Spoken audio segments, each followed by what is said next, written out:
First ever factory outlet Mukunda jewellery KPHB Kothapet Khammam Somajiguda Hanamkonda.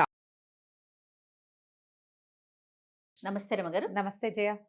రమగారు, మనం దానాలు ఏ దానం చేయాలి, ఏ దానం చేస్తే ఎలాంటి ఫలితం దక్కుతుంది అనేది చేసాం. అసలు ఏ దానాలు చేయకూడదు, చేయకూడని దానాలు చేస్తే ఏమవుతుంది, ఎలాంటి ఫలితం దక్కుతుంది? దానం అంటే ఏం జయ? మనం ఇచ్చేది ఎవరికైనా, మనము అంటే డబ్బులు తీసుకోకుండా ఇచ్చేది ఇచ్చేది. అంతే, ఏమీ ఆశించకుండా. దాన ప్రక్రియ అనగానే మనం ఒక ప్రత్యేకంగా చేసుకుంటాం దానాలు. ఎలాగ ఇప్పుడు మన నవగ్రహాలకి ఏవో ఫలానా ఫలానా దానం అంటే బ్రాహ్మణుడితోటి మంత్రం చెప్పించుకుని అయ్యగారితోటి ఏ గుళ్ళోనో లేకపోతే మనమే ఇంటికి ఏ పురోహితుడినో బ్రహ్మచారినో ఎవరినో పిలిచి మంత్రం చెప్పుకొని సాంగంగా చేస్తాం. ఇది పద్ధతి. నువ్వు ఒట్టిగా ఇస్తే దానం కాదు, కానీ వాళ్ళు నీకు డబ్బు ఇవ్వలేదు అనుకో, దాని దాని వెనక్కి, అప్పుడు అది దానం కిందకే వస్తుంది. అటు ఇటు ఇంచుమించుగా ఎవరో దారే పోతున్నారు, ఓ ముద్ద అన్నం పెట్టావు, దానమే. మీ ఇంటికి పని చేయడానికి ఎవరో ఒక అమ్మాయి ఇచ్చింది, ఏమై నువ్వు తీసుకెళ్ళమ్మా అని 2 కప్పులో 2 దాసర్లో ఓ పచ్చీరో ఇచ్చావు, దానమే కదా. వీటిలలో ప్రత్యేకంగా కొన్ని విషయాలు చెప్తారు చేయ. కొత్త బట్టలు ఇస్తే వచ్చే దాన ఫలితం ఒకటైతే, అవసరమైన వాడికి పాత బట్ట అయినా ఇస్తే వచ్చే ఫలితం చాలా పెద్దది.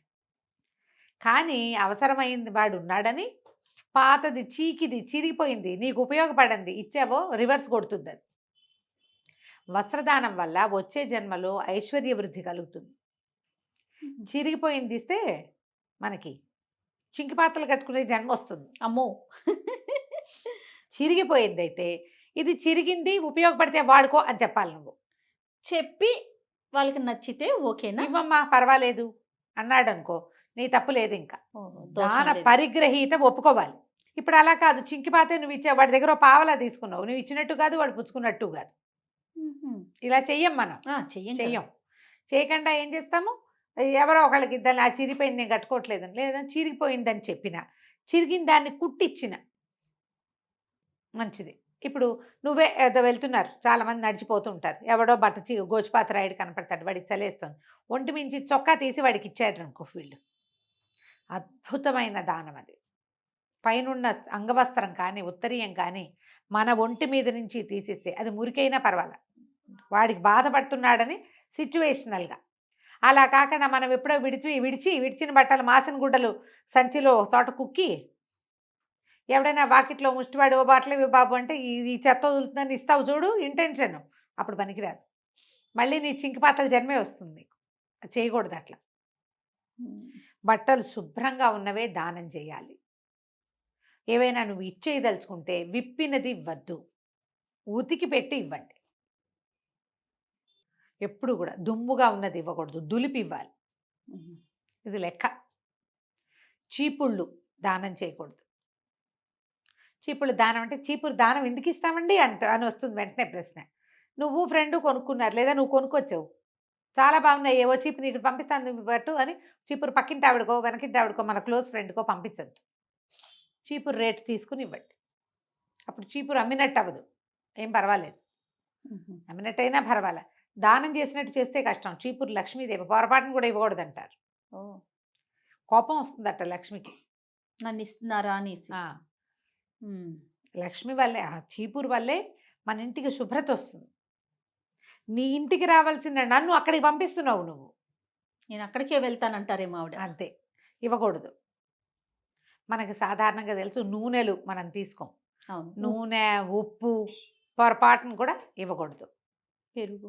పెరుగు ఇవ్వచ్చు, తోడుకి పెరుగు ఇవ్వచ్చు, లక్షణంగా ఇవ్వచ్చు. అవునా? ఎందుకు ఇవ్వకూడదు? విన్నానండి. రాత్రి ఇవ్వకూడదు, ఈవినింగ్ సాయంత్రం పూట. చీకటి పడ్డాక చెమిరి అడగకూడదు, చెమిరి అంటారు. అలా అడుగుతుంది, చీకటి పడ్డాక చెమిరి అడగకూడదు. అడిగిన వాళ్ళకి దోషమే, ఇచ్చిన వాళ్ళకి దోషమేనట్టు. అదే తోడుకని అడగకుండా ఒక బిళ్ళ పెరుగు వేయి అన్నంలోకి లేదు అని తీసుకోవచ్చు. అలా ఉంటాయి శాస్త్రాలు. దాని సంగతి ఎట్లా ఉన్నా ఈ పంచామృతాలు ఇచ్చిపుచ్చుకోవటంలో ఏం దోషం లేదు జయ. పాలు, పెరుగు, నెయ్యి, పంచదార, తేనె ఇచ్చిపుచ్చుకోవచ్చు. అవి ఎవరికైనా ఇచ్చినా మంచిదే. ఎవరైనా మనకిచ్చారనుకో, ఇది దాన ప్రక్రియ కిందకు వచ్చి మనకేదో లౌరబాద్ నరకాలు వస్తాయని అనుకోవచ్చు, మంచిది, దాంతో తప్పే లేదు. అదేమి చెప్పరు ఎక్కడా కూడా ఇది పనికిరాదు అని. పనికిరానిది నూనె.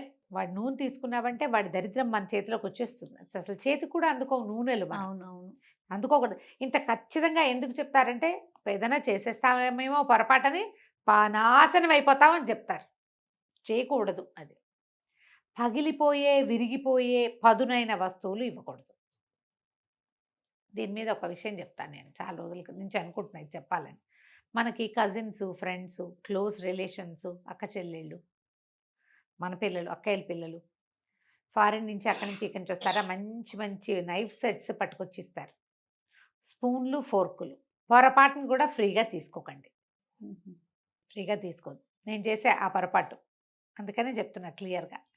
పదునైన వస్తువులు ఎవరైనా మనకి గిఫ్ట్ చేస్తే దానికి ఒక 100 రూపాయలైనా చేతిలో పెట్టండి. మీరు ఇవ్వద్దు, వాళ్ళు తీసుకోవద్దు. మీ రిలేషన్ చెడిపోతుంది అసలు. అవి ఇవ్వకూడదు. పగిలిపోయే వస్తువులు, ప్లాస్టిక్ వస్తువులు, స్టీల్ పాత్రలు, ఇనపవి, అంటే ఇనుమే కదా, అట్లాంటివి దానాన్ని ఇవ్వకూడదు. మనకి ఇప్పుడు ఎలా వచ్చింది, మనం ప్రతి ఫంక్షన్కి స్టీల్ గిన్నె ఇస్తుంటాం ఎవరో ఒకరికి. అవును కదా, తాంబూలం పెట్టిస్తాం. ఇది వరకు వెండి ఇచ్చేవాళ్ళు. ఇప్పుడు మనకు అంత కెపాసిటీ లేదు. అందుకని ఏం చేస్తాము, స్టీల్ సామాన్లు అయితే హాయిగా స్టీల్ ఫ్యాక్టరీకి వెళ్ళామంటే పెద్ద పెద్ద పెళ్ళాలు కొనుక్కోవడం, పెద్దవో చిన్నవో, పిల్లాడు ఉయ్యాల్లో వేసాం ఓ స్టీల్ గిన్నె, ఓ బుగ్గు గిన్నె, కనీసం ఓ బౌలు, ఓ డిష్షు.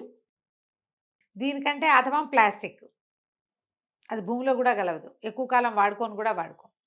ఇవి ఇవ్వకండి. బోళ్ళంత బిజినెస్ పాడు చేసేస్తాను కదా నేను. మీరు అడిగారు కాబట్టి చెప్తున్నామా. మేము కూడా స్టీల్ బౌల్స్ ఏవో ఒకటి ఇస్తూనే ఉంటాం. తాంబూలాలు అప్పుడు స్టీల్ పళ్ళెంలో పోసి ఇచ్చేస్తే ఆ తాంబూలం ఆ పళ్ళెంతో సహా అది దానంగా భావించం మనం. అవునవును, గిఫ్ట్ కింద అనుకుంటాం, బహుమతి. ఒకసారి ఇలాంటి డిస్కషన్ వచ్చినప్పుడు పురోహితులు ఒకరు ఫ్రెండ్స్ మాకు, ఆయన ఏమన్నారంటే, దాన్ని అలా అనుకోవద్దు, ఇవ్వకూడదు, కానీ మనం ఇస్తున్నాము, లోకమంతా అట్లాగే ఇస్తున్నాం, వాళ్ళు ఆశీర్వచనాలు ఇస్తున్నారు, మనం ఈ వస్తువు ఇస్తున్నాము, సరిపోయింది అన్నారు.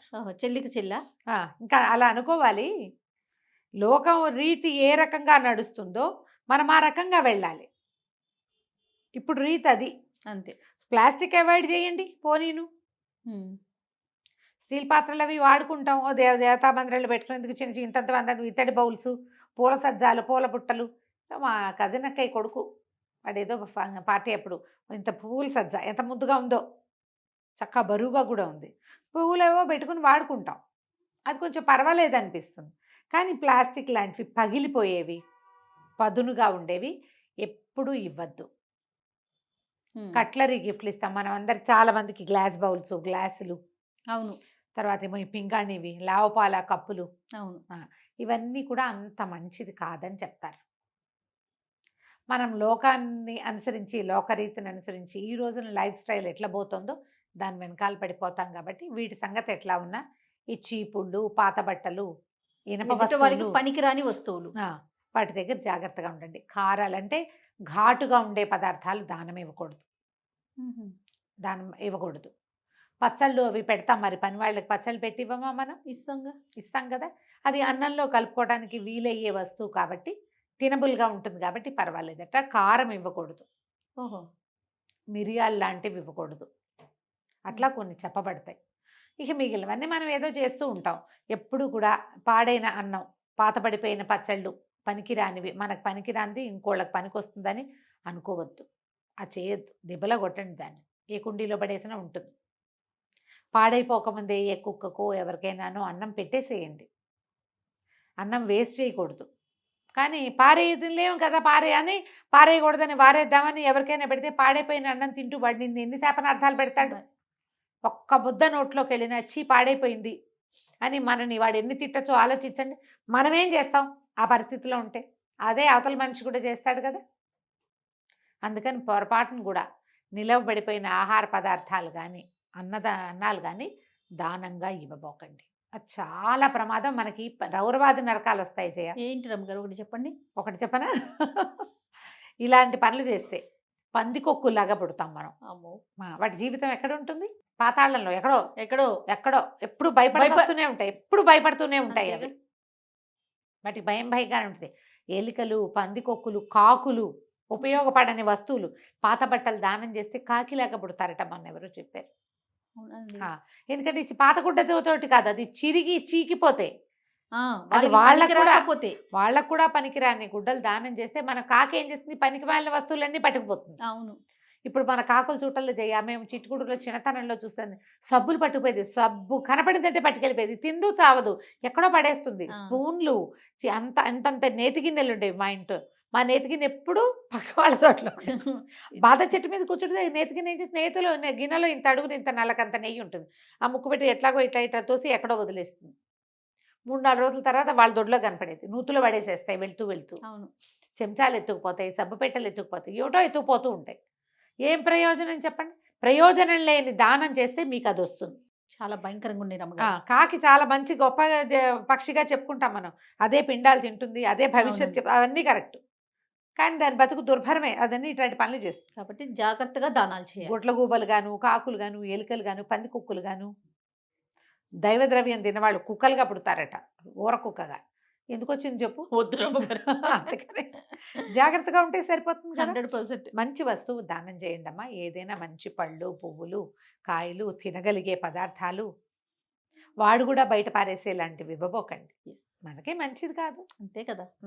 రైట్ అండి. నమస్తే. నమస్తే.